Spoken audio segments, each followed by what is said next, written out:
हम इस power supply के बारे में डिटेल से समझेंगे और जितने भी सिस्टम से पावर सप्लाई हमारे डिज़ाइन होते हैं और कैसे कैसे काम करते हैं, जब आप इसके ऑपरेटिंग सिस्टम को समझ लेंगे तो बहुत सारे डाउट जो है क्लियर हो जाएंगे। इसमें क्या होता है, डिस्कस से क्या होता है कि डाउट क्लियर होते हैं। और आप जैसे मान लीजिए किसी पीडीएफ को देखें या और मान लीजिए किसी इमेज को देखें और तो आपका उतना ही नॉलेज हुआ, लेकिन आपको फिर अदर कहीं सेट पे अगर काम करना हुआ तो वहाँ पे ये प्रॉब्लम आ जाती है। क्या प्रॉब्लम आ जाती है कि अगर हो सकता है अलग डिज़ाइन से सप्लाई बनी हो और हो सकता है कि उसमें मामूली सा कमी हो, तो वहाँ पे हमको चाहे मॉड्यूल लगाना पड़े या हो सकता है कि उस पावर सप्लाई को मेंटेन करने की ज़रूरत पड़े। तो दोनों स्थितियों में हमको नॉलेज की बहुत ज़रूरत होती है कि हो सकता है कि उसके वाटेज क्या है, उसकी फ्रिक्वेंसी क्या है, उसको कैसे समझें। इसमें बहुत ज़्यादा कुछ ऐसा नहीं है कि आपको समझ में ना आए, थोड़ा सा ध्यान दें और कूल माइंड से देखें। देखिए, ये सप्लाई मैं इस हिसाब से बनाया हूँ कि बेसिक के लिए मैं यहाँ पे एक SMPS यहाँ पे डिज़ाइन कर दिया है और STR और ये आपका मॉड्यूल, इस मॉड्यूल का इसलिए एक एग्जाम्पल के तौर पे रखे हैं कि आप समझें कि जैसे ये डिज़ाइन है तो ऐसे हमारे और भी STR हैं अभी जो PDF में पैक हैं। क्योंकि मुझसे कभी कभी ज़्यादातर लोग कहते हैं कि PDF बना कर दे दीजिए, लेकिन मैं PDF नहीं बनाता है क्योंकि PDF में बहुत सारे ऐसे नॉलेज उसी में रख के पड़े हुए हैं, कोई यूज नहीं है। अभी आप देखेंगे किसी को ओपन करके तो बहुत ऐसे ऐसे कंपोनेंट हैं कि आपके बहुत काम आने वाले वो हैं, लेकिन PDF में क्या है कि जो चीज़ दिखती नहीं तो हमारी माइंड उसे कैच नहीं करता, इसलिए मैं उसे ओपन कर देता हूँ, PDF नहीं बनाता। ओपन करने से क्या होता है, बार बार आपके माइंड में ये फ्लैश होगा। तो इससे जो है रिलेटेड जो देखिए डिस्कशन से बहुत सारे प्रॉब्लम क्लियर हो जाते हैं। सबसे पहले इसमें देखिए, यहाँ पे हम इसके पहले एक वीडियो बनाए थे, वो उसको दूसरे तरीके से बताए थे। यहाँ पर देखिए इस मॉड्यूल का एग्जाम्पल के तौर पे मैं इसको यूज कर रहा हूँ। अभी मैं इसे हटा देता हूँ, थोड़ा सा आप समझें इस बात को। देखिए जैसे हम यहाँ पे इस कनेक्शन को ले लें, ठीक है, ये हमारी जो है वोल्टेज स्टार्टिंग बी स्टार्ट, ठीक।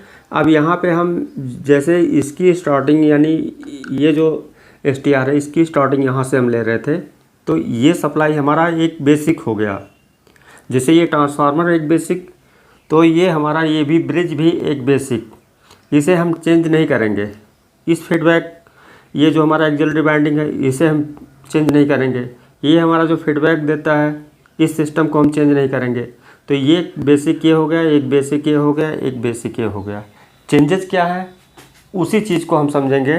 क्या इस तरीके से समझे इसे कि मान लीजिए आपका इस पर मॉसफेट या IGBT से कोई भी सप्लाई डिज़ाइन की गई है, उसमें STR नहीं लगे हैं, तो अगर कोई भी मॉसफेट या IGBT या ट्रांजिस्टर अगर इससे ये डिज़ाइन किए गए हैं, तो ये जो स्विच ये डिवाइस है, ये क्या है कि इसमें जैसे इंटरनल यानी इंटीग्रेट है, इंटीग्रेटेड सर्किट इसमें जो है, यानी वो क्या है कि जो हमारी, इसको पहले ऐसे समझें कि जैसे इसके जगह पे कोई ट्रांजिस्टर है, कोई ट्रांजिस्टर IGBT मॉसफेट अगर है, तो उसमें क्या है उसके ड्राइवर सेक्शन बाहर होंगे।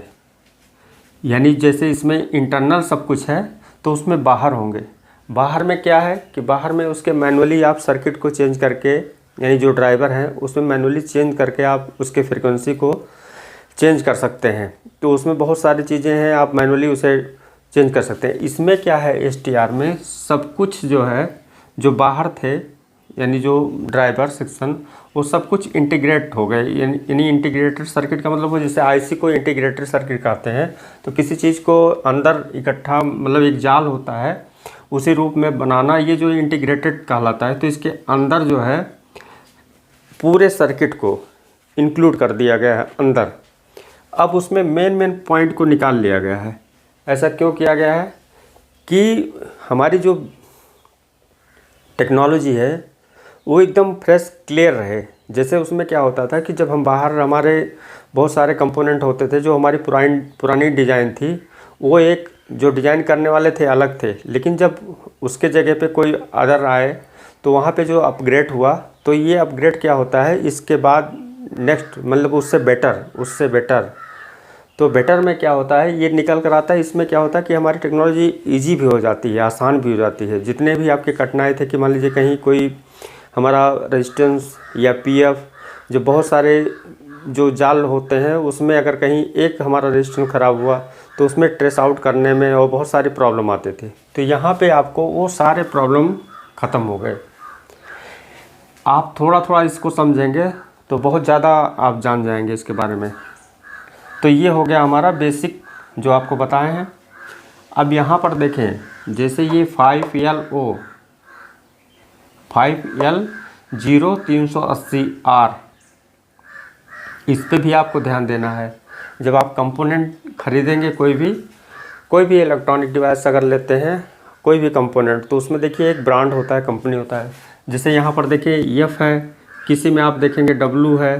तो ऐसे से इसके जो कोडिंग है, ये जो मैन्युफैक्चरिंग होते हैं इसको बनाने वाले कंपोनेंट के, उसकी एक जैसे इसकी एक फैमिली होती है कि इसमें आप देखेंगे तो एक सीरीज़ से इसके नंबर जो है स्टेप बाय स्टेप चेंज होते हैं। जैसे हमारा ये 6655, 6654, 6656, तो ये सब की एक कंपनी डिज़ाइन करती है। जैसे मान लीजिए ये एफ है, एफ से यहाँ पर देखेंगे जो लिखा हुआ है इनका FPS, इसका मीनिंग में लिखा हूँ यहाँ पे। फिर child power switch product family is specially design for on offline SMPS। अब इसे हम हटा देते हैं। ये STR मीनिंग होता है स्विचिंग ट्रिगरिंग रेगुलेटर। अभी इसको भी हम हटाएंगे।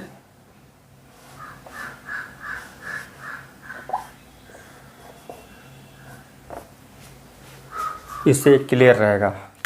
अब देखिए ये आपका ये हो गया।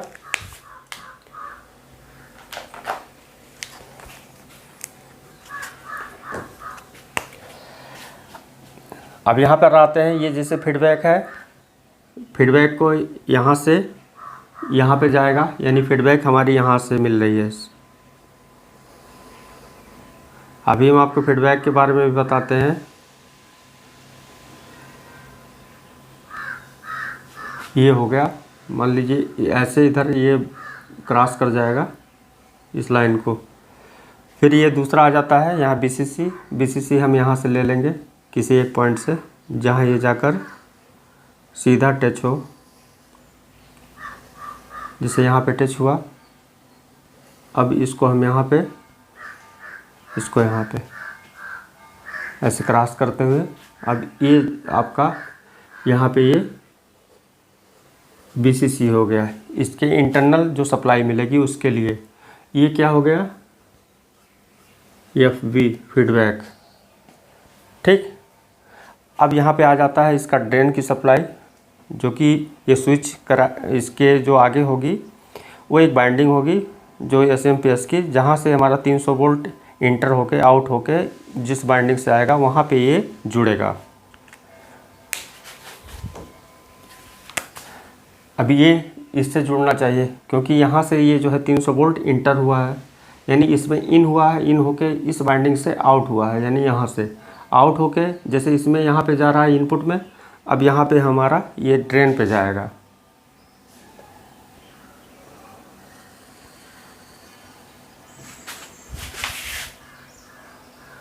यहाँ पे आकर ऐसे जोड़ देंगे, फिर इसे क्रॉस कर देंगे। ठीक, अब ये यहाँ से ऐसे जुड़ गया इससे। अभी इसको जो देख रहे हैं इस STR को, अब इसमें आप क्या है कि इससे ये क्लियर हो जाएगा कि जो जो कंपोनेंट आप उस मॉड्यूल में देख रहे हैं, जैसे कुछ रेजिस्टेंस लगे हैं और कुछ हमारे जो PF लगे हुए हैं, तो इसमें देखिए बहुत ज़्यादा कंपोनेंट की ज़रूरत नहीं होती, बाहर थोड़ा सा कंपोनेंट लगेंगे। हम अभी पहले समझिए, इसको हम हटा देते हैं तब आपको बताते हैं।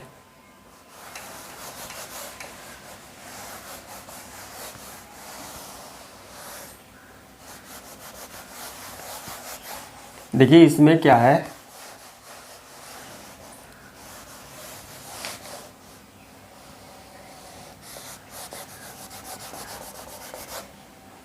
एक बात बता दें आपको, ये जो डिज़ाइन आप देख रहे हैं, आपको लगता होगा कि हाँ ये बहुत अच्छा है, सुंदर है, बहुत साफ बना हुआ है, लेकिन आपको लगता है ये किसने बनाया होगा? आपको लगता हो कि मैं ही बनाया हूँ, बनाया तो मैं ही हूँ। लेकिन आपको भी ये बात बता दें कि मैं ये किसी प्लानिंग से नहीं बनाता कि इसका ये यहाँ पे रहेगा, ये यहाँ पे रहेगा। मैं कुछ नहीं बनाता, ये मेरे द्वारा बन जाता है, ये बात मानिए आप। और मैं जो भी बोल रहा हूँ ये नहीं कि मैं कहीं किताब से पढ़ के बोल रहा हूँ, आपको ना ही कोई किताब में मिलेगा और ना ही ये भी डिज़ाइन आप पूरे गूगल पे या कहीं भी ढूंढिएगा कि इसको इस तरीके से घुमा दो, इस तरीके से बना दो। जैसे भी आ रहा है, मेरे हाथ से हो जा रहा है, वो मैं आपको बता रहा हूँ। क्योंकि पहले की नॉलेज पुरानी हो गई, उसको छोड़िए, वो एक कचरा है।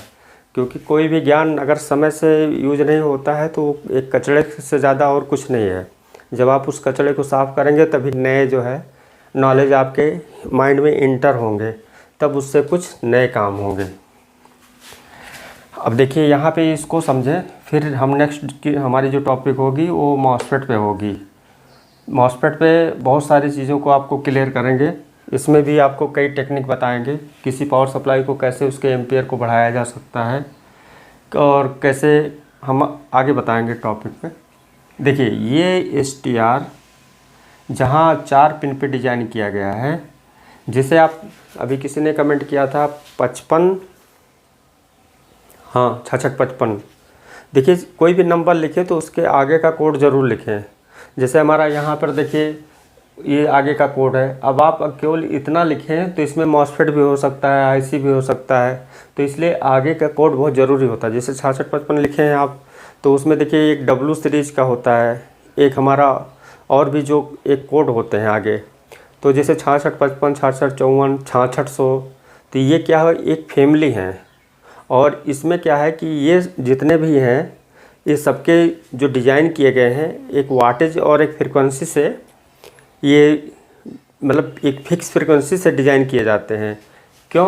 क्योंकि जैसे हमारा ये अगर यहाँ पे मॉसफेट से डिज़ाइन किया गया होता और ड्राइवर बाहर होता, तो इसकी जो फ्रीक्वेंसी डिज़ाइन होगी, तो वो जो सर्किट डिज़ाइन किया गया है उसी में, उसी के अनुसार ये जो है स्विच करेगा। कौन सा? ये मॉसफेट।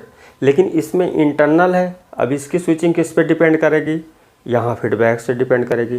क्योंकि यहाँ पे जो ड्राइवर दिया गया है, ड्राइव का मतलब होता है कि यहाँ से जो पल्स जाएगा, जैसे यहाँ पर देखें, ये जो वोल्टेज आउटपुट हुआ हमारा, ये इसमें 2 वोल्टेज हैं। एक से हमने जो है यहाँ पे फीडबैक लिया है, चाहे वो 5 वोल्ट हो चाहे 12 वोल्ट हो, इस प्रकार से डिज़ाइन किया गया है।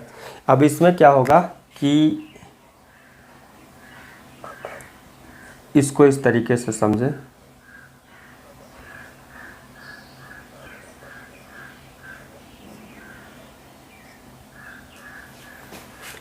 ये जो वोल्टेज है यहाँ से जो आउट होंगे, ये इसमें चलते रहेंगे, चलते रहेंगे, क्योंकि सूचना इसी से मिलेगी इसमें पिन नंबर 1 पे, ठीक है। और पिन नंबर 2 यहाँ पर देखिए आता है, यहाँ इसके कैथोड पे ये IC जो है 431 नंबर की यूज़ की गई है, जो रेगुलेटर के लिए यूज़ की गई। यहाँ बीच में देखिए एक डिवाइडर सर्किट बनाया गया है, यहाँ पे फिक्स किया गया है वोल्टेज, ठीक है, ग्राउंड से एक रेजिस्टेंस लगाकर, और इससे मैंने सीधा यहाँ पे इसको जो है आउटपुट के सप्लाई को दिया है, और ये इंडिकेट किया है कि 2 रेजिस्टेंस नीचे यूज करके और एक बीच में डिवाइडर सर्किट के द्वारा यहाँ पर दिया जाएगा वोल्टेज। अब इसमें कुछ PF भी लगते हैं, लेकिन एक सिंपल मैं बताया हूँ समझने के लिए। देखिए, और दूसरा रेजिस्टेंस यहाँ से इन हो रहा है। अब ये जो है वोल्टेज जो भी आउट होंगे यहाँ से, वो वोल्टेज क्या होगा, इसमें ऐसे चलते रहेंगे, क्योंकि यहाँ से ये निगेटिव जाएगी और यहाँ से ये पॉजिटिव आएगी, तभी ये जो है वर्क करेगा। क्योंकि इसके अंदर जो होता है एक LED होता है, उसमें एक कैथोड एक एनोड होता है, जिससे डायोड होता है, तो उसकी फॉरवर्ड और रिवर्स वायसिंग होती है। उसी तरीके से समझें, क्योंकि यहाँ पे मान लीजिए आपको कंफर्म करना है, मान लीजिए यहाँ से 20 वोल्ट 30 वोल्ट इन हो रहा है, जैसे 110 वोल्ट की सप्लाई को हमको सेंस कराना है, और जब हम सेंस कराए उसमें, तो ये जो यहाँ पे सप्लाई मिलेगी, जैसे हमारी 29 वोल्ट 30 वोल्ट, तो क्या है, दोनों के बीच का जो गैपिंग है, ये पिन नंबर 1 और 2 यहाँ पे आप मल्टीमीटर का प्रॉब रेड यहाँ पे लगाएंगे और ब्लैक यहाँ पे लगाएंगे, तो आपका 1 से 1.5 वोल्ट जिस पे ये वर्क करता है उस पे आपको उसमें रीडिंग मिलेगी मल्टीमीटर में। कहाँ पे? यहाँ पे जब लगाएंगे मल्टीमीटर डायरेक्ट, क्योंकि जैसे आप देखते हैं कोई एलईडी बल्ब जिसे ग्रीन कलर है उसके वोल्टेज अलग हैं, रेड कलर है उसके वोल्टेज अलग हैं, येलो कलर है उसके वोल्टेज अलग हैं, जो उसकी कैपेसिटी है ये सबके वोल्टेज डिफरेंस है। ऐसे ऑप्टो कपलर में भी हमारा जो नंबर होता है वो जितने आते हैं उसके जो यहाँ पे फंक्शन है उसके वोल्टेज में डिफरेंस होते हैं, इसीलिए आपको उसके बारे में भी जानना ज़रूरी है कि ये कितने वोल्टेज पे वर्क करता है, ये यानी नंबर से क्लियर हो जाएगा। तो आप इसके बारीकी को देखेंगे तो यहाँ पर जाएंगे तो ये 1 से 1.5 वोल्ट के डिफरेंस में ये वर्क करता है। जब से यहाँ पे हाई होंगे तो यहाँ पे वोल्टेज हाई होगा, जब ये नॉर्मल स्थिति में स्विच कर रहा है तो ये कंटिन्यू ड्राइव करता रहेगा, इसको फीडबैक मिलता रहेगा। लेकिन अगर आगे यहाँ पे हमारे लोड बढ़ते हैं तो लोड बढ़ेगा तो यहाँ सारी इसकी सूचना यहाँ पे मिलेगी, ड्रॉपिंग होगा तो यहाँ पे स्विचिंग को बढ़ा दिया जाएगा, स्विचिंग को बढ़ाकर फिर हमको जो है आउटपुट उतना मिल जाएगा जितना मिलना चाहिए। तो यानी दोनों को बैलेंस करता है। जैसे मान लीजिए लोड कम हुआ तो तुरंत यहाँ पे ये नॉर्मल स्थिति में अपने आ गया, यानी ऑन और ऑफ टाइम से इसको कंट्रोल किया जाता है। जैसे जैसे यहाँ पे वोल्टेज इंक्रीज या डिस्क्रीज होंगे यहाँ पे उसी हिसाब से यहाँ पे पल्स बनते हैं, क्योंकि एरर ड्राइव और एरर डिटेक्टर यानी ये जो सर्किट है हमारा ये एरर डिटेक्टर का काम करता है, यानी जितनी सर्किट है ये एरर डिटेक्टर हुए और ये एरर ड्राइव हुए, यानी